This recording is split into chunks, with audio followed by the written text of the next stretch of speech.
하나님의 뜻이 계셔서 이곳에 나나이모 네이티브 빅토리 철치와 나나이모 중앙교회를 세우시고 우리를 각처에서 불러 모아 혹은 목사로 또 교사로 어떤 이들은 각각 봉사일을 맡은 자로 부르셨습니다.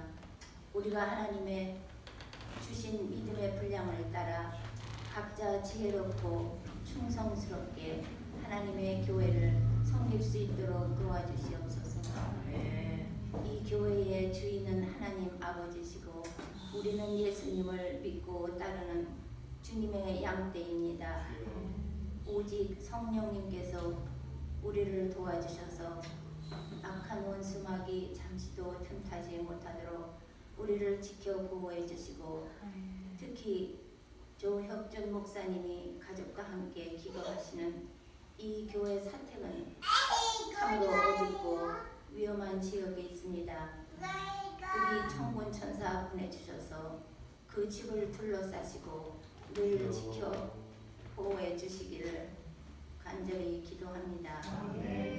아버지, 오늘 우리의 예배를 아버지께서 친히 주관하여 주시고 이 자리에 모인 성도님들 한 사람 한 사람 모두 기억하셨다가 하늘나라 생명책에 그 이름을 명령하여 주시고 우리를 때리고 징계하실지언정 그 생명책에서 우리 이름이 지워지지 않게 도와주시기를 간절히 바라고 원합니다. 아멘. 우리 교회에 성령의 불폭탄을 내려주셔서 이 불이 섬 전체를 하나님의 불로 태우게 하시고 또한 이 불이 카나다 전역에 번져서 카나다가 하나님이 기뻐하시는 거룩한 땅으로 변하기 위하여 간절히 기도합니다. 오직 하나님의 뜻과 계획이 이루어지게 하시고 우리는 다만 그 뜻에 순종함으로 하나님께 영광 돌리기를 원합니다. 아버지께서 우리 모든 기도를 들어주시고 응답해 주시는 것을 진심으로 감사드리며 이 모든 말씀 우리 예수 그리스도의 이름으로 기도했습니다. 아멘.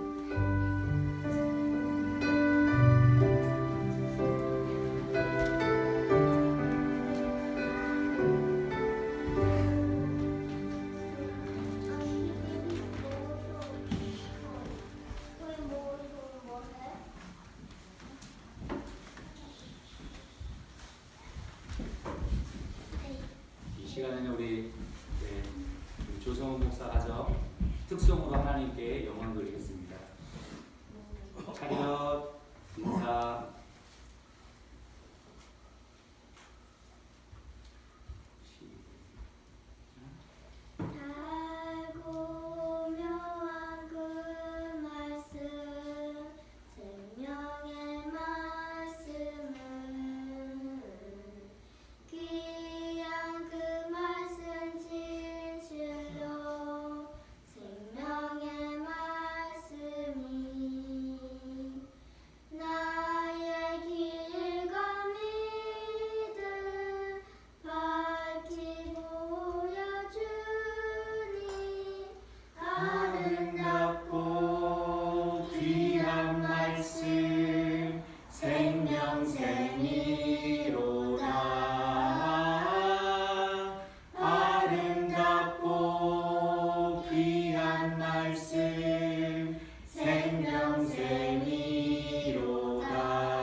생명 길을 가니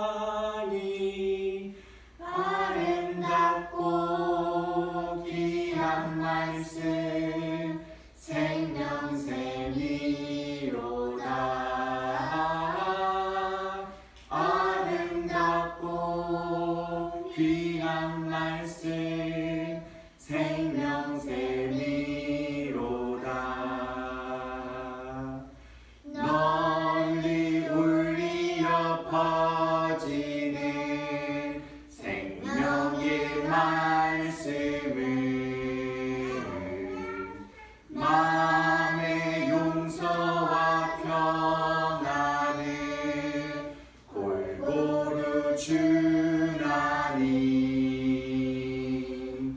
다만 예수 말씀 듣고 복을 받네 아름답고 귀한 말씀 생명샘이로다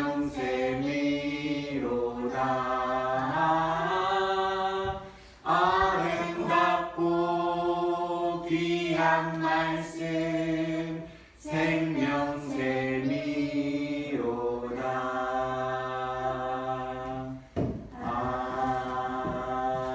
아멘. 차렷 인사.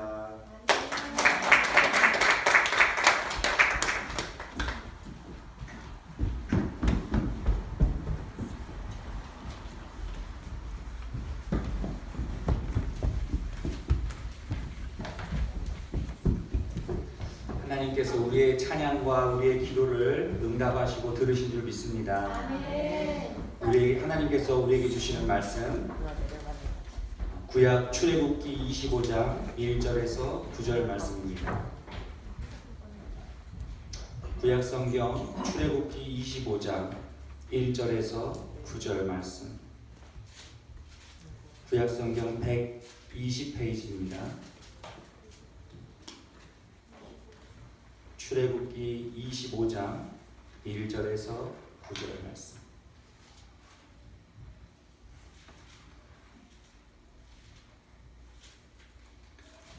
구약성경 120페이지 출애굽기 25장 1절에서 9절 말씀입니다. 우리 다 함께 자리에서 일어나셔서 우리 생명의 말씀, 우리에게 복과 진리를 알려주는 그 말씀 우리 함께 한 목소리로 읽겠습니다. 시작. 여호와께서 모세에게 말씀하여 이르시되 이스라엘 자손에게 명령하여 내게 예물을 가져오라 하고 기쁜 마음으로 내가 자 내게 바치는 모든 것을 너희는 받을지니라. 네가 그들에게서 받을 예물은 이러하니 금과 은과 녹과 청색 자색 홍색 실과 가는 배실과 염소 털과 붉은 물들인 순양의 가죽과 해달의 가죽과 조각목과 등이와 관유에 드는 향료와 분향할 향을 만들 향품과 호마노며 에봇과 흉패에 물릴 보석이니라. 내가 그들 중에 거할 성소를 그들이 나를 위하여 쥐되 무릇 내게 보이는 모양대로 장막을 짓고 그들도 그 모양을 따라 지을지니라. 아멘. 자리에 앉아주시고요. 함께 기도하겠습니다.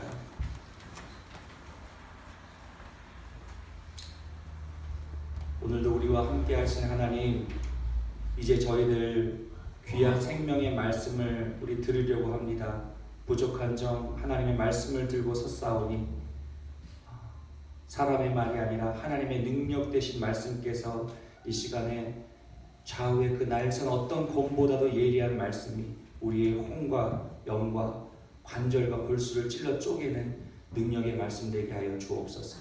감사드리며 예수님의 이름으로 기도합니다. 네. 할렐루야. 네. 오늘도 주일 아침에 하나님을 예배하기 위하여서 나오신 우리 성도님들 가운데 하나님의 임재와 만지심으로 기쁨과 평강이 넘치시기를 예수 그리스도의 이름으로 축복합니다. 네. 좌우에 계신 분하고 인사하겠습니다. 예수 그리스도의 이름으로 축복합니다. 예수 그리스도의 이름으로 축복합니다.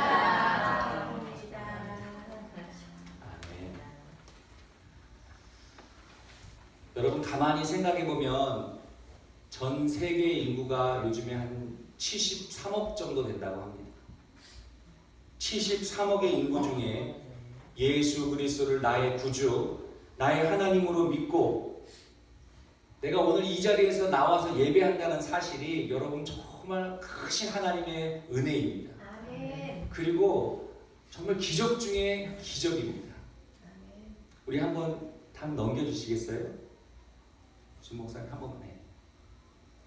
제가 인터넷에서 하는 자료 데이터를 보면 2015년 세계 통계인데요. 세계 이 종교인 중에서 비기독교인이 62.7%고요. 기독교인이 한 37.3% 정도 된다고 합니다. 그러니까 한 30%가 좀 3분의 1이 좀 넘는 숫자가 기독교인이라고 합니다. 그런데 이 기독교인도 대부분이 우리 캐톨릭이나 여기에 소속되어 있는 것도 다 기독교에 포함되는 거고요. 정작 이 중에서 이 3분의 1 중에서도 복음주의죠. 우리처럼 예수 그리스도를 주 구주, 나의 하나님으로 고백하는 복음주의적 기독교인은 13.6%밖에 안 된다고 합니다. 10%가 조금 넘는 숫자가 예수님을 나의 구주, 나의 하나님으로 믿는 그런 사람이라는 거죠. 그런데 이 중에서도 과연 정말 내가 신실하게 주의 말씀 붙잡고 배반하지 아니하고 좁은 길, 정말 생명의 길을 가는 사람들이 또 얼마나 되겠냐는 것입니다. 또 특별히 또 교회들이 많이 있지만 여러분 오늘 이렇게 또 하나님께서 불러주셔서 이 선교의 사명을 주시고 오늘 이렇게 우리 원주민교회 또 우리 중앙교회에 나오신 이 자리에서 하나님이 앉아있는 이 자체가 얼마나 하나님의 특별한 만지심이고 섭리고 계획이 이겠느냐. 여러분 하나님의 은혜라는 것입니다. 우리 다시 한번 우리 좌우에 계시라고 인사할 때 몰라 그래서 죄송합니다.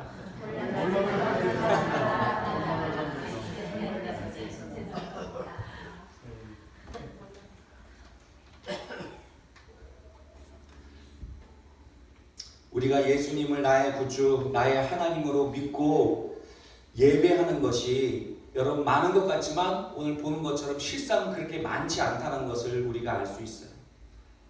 오히려 시대가 흐르면 흐를수록 점점 예배하는 자의 수들이 줄어들고 있습니다. 교회들이 문을 닫고 있습니다. 힘을 잃어가고 있는 것이 지금의 우리가 저와 여러분이 살아가는 현실입니다. 우리가 잘 아는 것처럼 찬란한 기독교 문화를 꽃피고 종교개혁을 일으켰던 유럽 교회는 그 의리의리한 교회가 이미 술집과 레스토랑 그리고 이슬람 사원으로 팔려서 이제 더 이상 우리는 선교사를 파송하는 나라가 아니라 역선교를 와달라고 지금 부르짖고 있습니다. 저와 여러분이 살고 있는 캐나다도 이미 우리가 금요일마다 기도하는 것처럼 차별법이 통과되어서 이제 이 트리니티 웨스턴 기독교 대학에서 변호사가 검사가 나오지 못하도록 역차별을 받고 있는 그런 상황이고 교회가 함께 힘을 모아서 기도하고 항소를 해야 되는데 우리 주 목사님이 소식에 의하면 이미 많은 캐나다 교단들과 교회들이 세상하고 타협하고 이제 더 이상 골치 아픈 일에 휘말리기 싫은 그 개인주의 때문에 사람이 없습니다. 아무 힘도 없이 서서히 조금씩 무너지고 있습니다.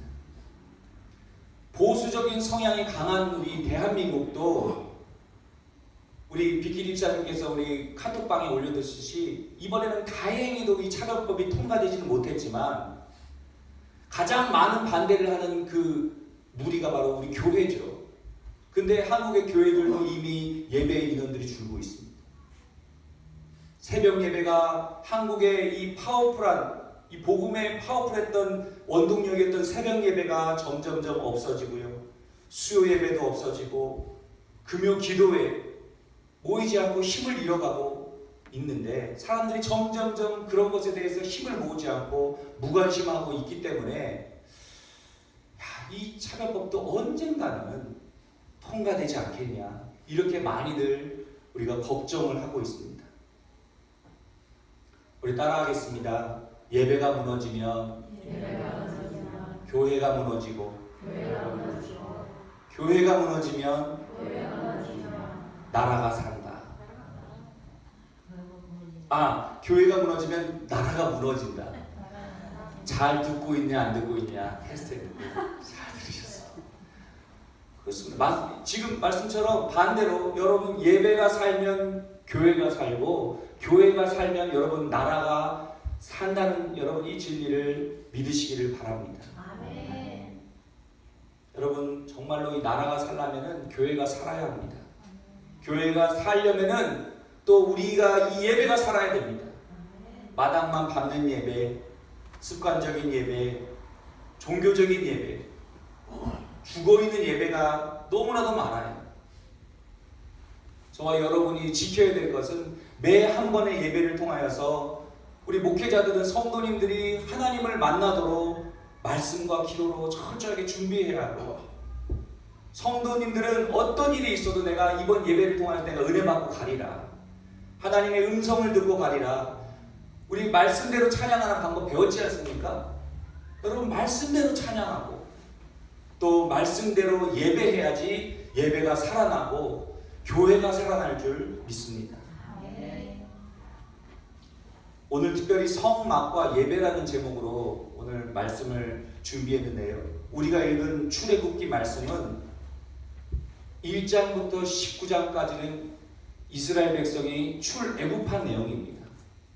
그리고 20장부터 40장까지는 시내산에서 십계명을 받고 율법을 하나님께서 주시고, 오늘 읽은 말씀이 이제 25, 26, 27장, 28장은 성막, 오늘날 우리 예배의 모형인 이 성막에 대해서 자세히 나와 있습니다. 얼마나 자세히 나왔냐면은 재료하며 색깔하며 치수까지도 읽다 보면 그래요. 야, 이런 것까지 성경에서 이렇게 나오고 왜 이렇게 디테일하게 나왔을까? 그런 마음이 들 정도로 자세하게 기록되어 있습니다. 여러분, 그 이유는요, 오늘 출애굽기 20장에서 40장 계속해서 반복되는 단어가 있는데, 그것이 뭐냐면 그들이 애굽에서 인도해낸 여호와인 줄 알리라. 애굽에서 인도하신 여호와 하나님, 그 하나님을 알게 하기 위해서 이렇게 디테일하게 자세하게 기록되어 있다는 거예요. 여러분, 하나님은 계속해서 애굽에서 너희를 인도해낸 신이 바로 나 여호와 하나님이다. 자신의 백성들이 하나님의 방법으로 예배하기를 원하셨기 때문에 우리 이렇게 자세하게 기록되어 있습니다. 우리나라도 일제 36년 동안 지배를 받으니까 아직도 일제의 잔재들이 남아있지 않습니까? 우리 말 속에도 와루가시 가지고 와. 덴뿌라 어디 있어? 덴뿌라. 아, 나라시 잘해야 돼. 나라시. 아십니까? 나라시. 야, 이제 나갈 거니까 단돌이 잘해라. 단돌이 잘해라. 여러분, 그런데 430년 동안 이집트의 노예로 섞여 살아서 몇 년 동안요? 430년 동안 몇 세대일까 될까요? 한 최소한 5세대 이상은 될 것 같아요. 우리도 우리와 우리 1.5세대, 캐나다에 이민하는 우리들도 1.5세대 생각과 2세대의 생각과 3세대의 생각과 이거 완전히 다르잖아요. 여러분, 그런데 430년 동안 애굽에서 종살했던 그 다음 세대들의 그 머리부터 발끝까지 얼마나 다르겠냐는 거예요. 하나님을 깡그리 잃어버렸기 때문에 그들의 종교, 그들의 식습관, 문화에 대해서 완전히 녹아졌기 때문에 하나님께서 머리부터 발끝까지 새로운 율법, 규례, 예배의 방법들에 대해서 자세하게 재료까지, 치수까지 정확하게 알려주고 계신다는 것입니다. 얼마나 하나님께서 이스라엘 백성들이 그 하나님에 대해서 몰랐는지 일례로 32장에 모세가 십계명을 받으러 시내산에 올라가서 오랫동안 내려오지 않으니까 어떻게 합니까? 이스라엘 백성이 두려우니까, 야, 우리가 빨리 금을 모아 그리고 송아지를 만들자. 와, 봐라, 이것이 우리를 애굽에서 인도해낸 신이다. 하나님을 제대로 모르니까 그들의 방법으로 우상을 만들고 또 똑같이 어리석은 짓을 하는 것입니다. 결국 자기 멋대로 예배하는 자 하나님께서 순식간에 3,000명을 하나님께서 본보기로 죽이십니다. 따라하겠습니다. 참된 예배는 나를 구원하시고 인도하신 하나님을 기억하는 것이다. 아멘. 하나님, 나를 구원하신 하나님을 기억하고 하나님의 방법으로 예배하는 것이 여러분 참된 예배인 줄 믿습니다. 그래서 오늘 광야에서 하나님이 성막을 주신 것은 오늘날 교회의 예배의 모형이라고 그랬습니다. 성막에 통해서 주신 언약의 말씀을 우리가 기억하면서 하나님의 방법대로 하나님이 받으시는 온전한 예배에 대해서 우리가 분명하게 알고 예배에 대한 마음을 새롭게 하는 시간 되시기를 주님의 이름으로 축복합니다. 성막에 우리 한번 사진으로 우리 인터넷에 보신 분들 계시겠지만 한번 우리 보겠습니다. 성막의 구조는 이렇습니다. 가로로 한 45.6m, 한 50m가 좀 안 되고요. 세로로는 22.8m, 25m가 좀 못 미칩니다. 동쪽으로는 문이 하나 나와 있고요. 서쪽, 남쪽, 북쪽 하나님께서 분명하게 방향을 정해 주셨습니다. 문은 동쪽 문 하나밖에 없기 때문에 들어간 문으로 들어갔다가 나오는 문도 없기 때문에 들어갔던 입구로 다시 나오는 구조로 되어 있습니다. 문으로 들어가면 제일 처음에 보이는 것이 뭐죠? 네, 번제단이 있습니다. 그리고 번제단을 지나가면 바로 5번이 물두멍입니다. 제사장들이 손발을 씻는 물두멍이 있습니다. 그리고 이 물두멍을 지나면 텐트가 나오는데요. 이 텐트는 두 곳으로 나눠져 있습니다. 바로 성소와 지성소로 나눠져 있습니다. 이 성소와 지성소에는 가운데 휘장이 가로막혀 있고요.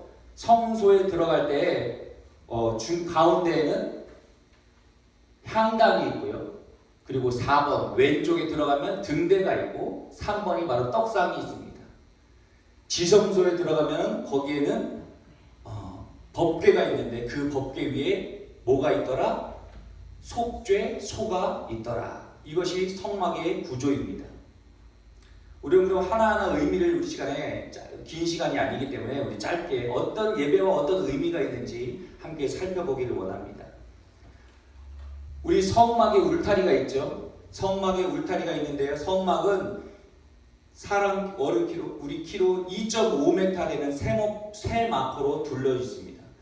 2.5m가 되니까 엄청나게 큰 거예요. 그러니까 밖에서 봤을 때는 안에가 보이지 않습니다. 성막에 세마포로 된 포장만 보입니다. 세마포로 된 성막의 포장이 의미하는 것은 성도의 옳은 행실과 의를 말합니다. 뭐를 의미한다고요? 성도의 행실, 의를 의미합니다.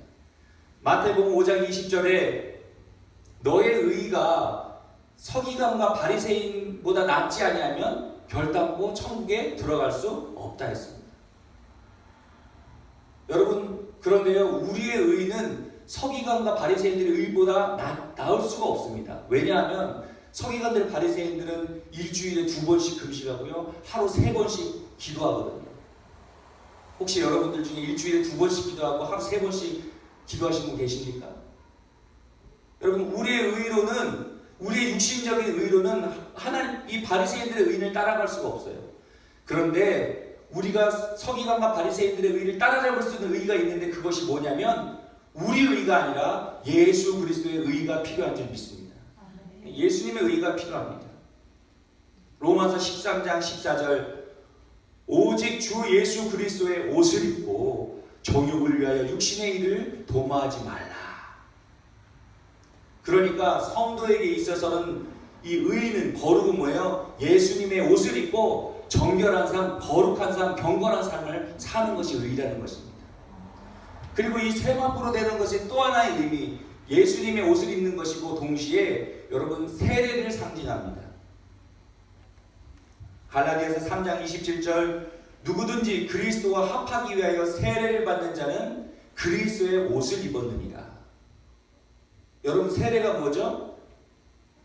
죄인된 옛사람인 나는 예수와 함께 죽고 의로운 내 새로운 사람 예수와 함께 다시 사는 것, 이것이 세례죠.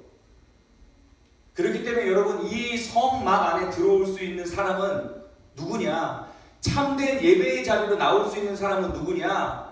내 의가 아니라 예수님의 옷을 입고 거룩함으로 다시 태어난 사람, 거듭난 사람들이 예배의 자리로 나올 수 있다는 것을 오늘 세마포 이 울타리가 우리에게 말해주고 있는 것입니다. 자, 이제 본격적으로 성막 안에 들어가 보겠습니다. 동쪽 문으로 들어가면 뭐가 있다고요? 6번에 번제단이 있습니다. 번제단. 이 번제단이 무엇을 상징하냐면요, 예수 그리스도의 피 흘림을 상징합니다. 뭐를 상징한다고요? 예수 그리스도의 피 흘림을 상징합니다. 그렇기 때문에 여러분, 우리가 예배드릴 때 가장 먼저 해야 될 것이 뭐냐면, 여러분, 예수님의 보혈의 은혜인 줄 믿으시기 바랍니다. 교회에 와서 제일 먼저 우리가 필요한 것이 뭐냐면, 여러분, 예수의 믿음이고 예수님의 보혈의 은혜가 있어야 됩니다. 아무리 예배가 잘 준비되어 있고 아무리 사람이 많은 예배를 할지라도 예수님의 이름이 없고 예수님의 보혈의 은혜가 없는 예배는 참된 예배가 아니라는 것입니다. 그렇기 때문에 예배는 예수님의 이름, 예수의 보혈의 은혜로 출발해서 피 흘림, 예수 그리스도의 대속의 은혜를 고백하고 그 이름을 의지하는 자가 참된 예배자가 될 수 있다는 것입니다. 여러분, 아무리 사람이 많아도 이곳 가운데 우리가 함께 예배를 드려도 그 사람이 아직 예수 그리스도를 내가 나의 구주, 나의 하나님으로 시인하지 않거나 믿지 않는 사람이라면 오늘 이 자리에 앉아 있더라도 참된 예배자가 아니라는 거예요. 하나님이 받으시지 않고 하나님과 상관없는 예배라는 것입니다. 오늘 그것을 우리에게 말해주고 있습니다. 두 번째, 번제단 다음 무엇이 있습니까? 물두멍이 있습니다. 물두멍. 물두멍은 무엇을 상징하냐면요, 따라합시다. 죄의 회개. 죄의 회개를 상징합니다. 여러분, 예배에는 반드시 회개가 있어야 되는 줄 믿습니다. 요한일서 5장 16, 17절에 보니까 죄에는 두 가지가 있습니다. 사망에 이르는 죄, 사망에 이르지 아니하는 죄가 있습니다. 그런데 이 물두멍에서의 회개는요, 사망에 이르지 않는 죄를 말합니다. 사망에 이르는 죄는 무엇이냐? 예수 그리스도와 하나님을 부정하는 것이죠. 우리 아까 얘기했듯이 예수 그리스도를 나의 하나님으로 고백하지 않고 부정하는 사람은 이 안에 들어올 수 있다 없다? 없다. 참된 예배자가 될 수 있습니까 없습니까? 없어요. 그렇기 때문에 이 물두멍에 와서 이 손발을 씻는다는 의미는 사망이 이르지 아니하는 죄. 다시 말하면 내가 예수님을 믿기는 믿지만 내가 실수도 있고 내가 연약하고 부족해서 짓는 그런 죄악들을 주님 앞에 낱낱이 고백하는 것입니다. 그래서 예배에는 반드시 죄에 대한 고백과 회개가 있어야 됩니다. 그 죄 고백 없이 다음 단계 성소로 나아갈 수 있습니까 없습니까? 그 고백 없이는 우리가 성소로 그 다음 단계로 나아갈 수 없다는 것입니다. 자, 그 다음 우리가 성소로 한번 들어가 보겠습니다. 여러분, 이제부터가 하나님과의 교제로 들어가는 거예요. 하나님과의 교제. 그럼 이전까지는 뭐냐? 하나님과 교제하기 위한 준비 과정이에요.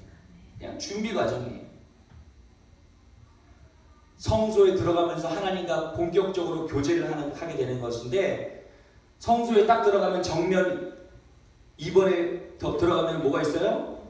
향단이 있고 왼쪽에 등대가 있고 오른쪽에 떡상이 있다고 했습니다.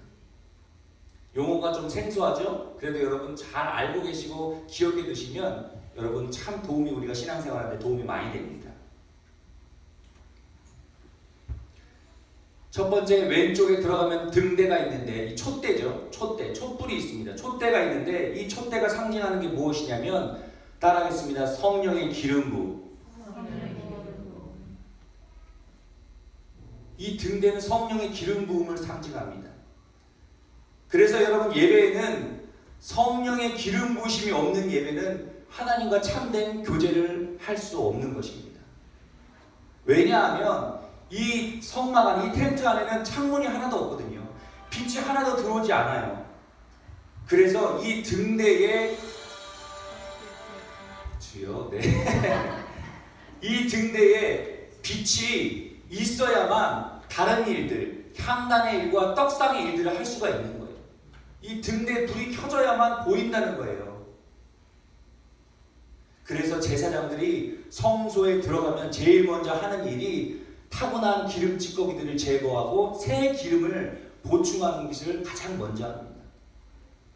여러분, 이것이 우리에게 무엇을 말해주냐면요, 우리가 예배할 때 하나님과 교제하기 위해선 성령의 조명하심, 성령의 비추심을 여러분 가장 먼저 구해야 되는지 믿으시기 바랍니다.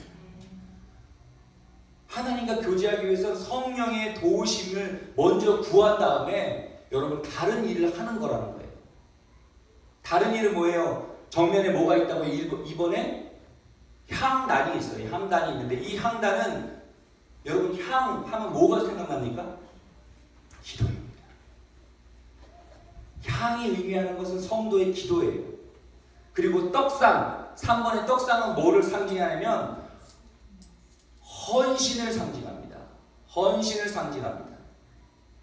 그래서 여러분 예배에는 성령의 도우심이 있는 상태에서 내가 기도를 해야 되고 성령의 도우심이 있는 상태에서 내가 봉사와 헌신이 들어가야 한다는 것입니다. 성령의 도우심 없이 아무것도 보이지 않기 때문에 이 안에서는 행해지는 것들이 엉망이 된다는 거예요. 여러분, 그래서 성경은 성령 안에서 기도하라고 유다서 1장 20절에 말합니다. 사랑하는 자들아, 너희는 너희의 거룩한 믿음 위에 자신을 세우며 성령으로 기도하며. 봉사는 어떻습니까? 빌립보서 3장 3절에 하나님의 성령으로 봉사하며. 여러분, 우리가 교회 일을 할 때 봉사를 하더라도 그냥 내 열심을 가지고 내 열정을 가지고 열심히만 봉사하는 것이 아닙니다. 성령의 조명하심, 성령을 비추심, 성령을 의지해야 우리가 화목하게 되고 화평하게 되고 여러분, 우리가 이 일들이 잘 진행될 수 있다는 거예요. 내 열심을 가지고 내 의의를 가지고 내 열정을 가지고 여러분 봉사할 때에 그 공동체는 평화가 없고 갈등하고 싸우게 되고 대립과 그런 다툼만 일어나게 된다는 것입니다. 자, 그 다음에 2번이 바로 향단인데요. 향단은 뭐를 상징한다고요? 기도를 상징한다고 그랬습니다. 여러분, 기도는 하나님께 나아가는데 반드시 필수적인 요소입니다.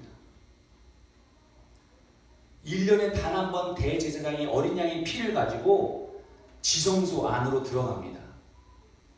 그런데 지성소 안에 들어가기 전에 하는 일이 뭐냐면 이 향단을 지성소 안에다가 쑥 밀어넣어요. 그럼 어떻게 돼요? 그 향이 지성소 안에 꽉 찹니다. 꽉 찹니다. 지성소 안에 향이 꽉 찰 때에 그제서야 대제사장이 어린 양의 피를 들고 지성소로 들어갑니다. 여러분, 이것이 무엇을 의미하냐면 오늘날도 우리가 예배할 때에 기도의 향이 충만하지 않으면 안 된다는 거예요. 예배할 때 여러분 반드시 기도가 이곳 가운데 충만해야 될 줄 믿습니다. 예배 와서 여러분 우리가 다른 것 하는 것이 아니라 여러분 우리가 기도하잖아요. 그렇죠? 한국의 우리 좋은 전통 아닙니까? 이 캐나다인들은 와서 기도하진 않는데 우리 한국 사람들은 또 기도하는 좋은 전통이 이게 성경적인 전통인 것 같아요. 다 와서 여러분 기도의 향이 이곳 가운데 충만하도록 기도하시기 바랍니다. 우리 찬양팀도 마찬가지예요. 우리 스킬풀리하게 우리 연습하는 것도 중요하지만 여러분 우리가 이곳 가운데 기도의 향이 가득 차도록 성가대 할 때나 우리 찬양팀 할 때 봉사를 할 때 여러분 기도의 향이 꽉 차야 됩니다. 그 다음에 떡상이 있습니다. 이 떡상은 무엇을 의미한다고요? 봉사와 헌신을 의미한다고 그랬습니다. 여러분 헌신에는 두 가지 헌신이 있습니다. 육체적인 헌신과 물질적인 헌신이 있습니다. 육체적인 헌신 그리고 물질적인 헌신 이 두 가지가 여러분 반드시 함께 가야 됩니다. 어떤 분들은 물질이 아까우니까 나는 몸으로 때워야지 이런 분들도 계십니다. 반대로 어떤 분들은 나는 몸이 피곤하니까 난 물질로 때워야지 이런 분들도 계신데 여러분 둘 다 옳지 않다는 거예요. 하나님께 드려지는 헌신은 반드시 온전한 헌신, 물질과 몸과 마음이 함께 가야 되는 헌신이라는 겁니다. 그러니까 예배는요 반드시 봉사가 있어야 되고 예물이 있어야 되는 것입니다. 출애굽기 23장 15절에 너희는 빈손으로 내 앞에 나오지 말지어다. 이게 목사들이 헌금 많이 거두려고 하는 얘기가 아니라 하나님의 말씀이라는 거죠. 마태복음 6장 21절에 보물이 있는 곳에 내 마음이 있다. 그죠? 육체로 헌신하는 육체로도 헌신하지만 물질로도 헌신하는 것이 하나님 앞에 내 몸과 마음을 온전히 드리는 참된 헌신이라는 것입니다. 우리 마지막으로 우리 지성소로 우리 들어가 보겠습니다. 자, 여러분, 성소와 지성소 사이에 이 세로줄, 이게 뭐라고요? 휘장입니다. 휘장. 커튼이죠. 그렇죠? 출애굽기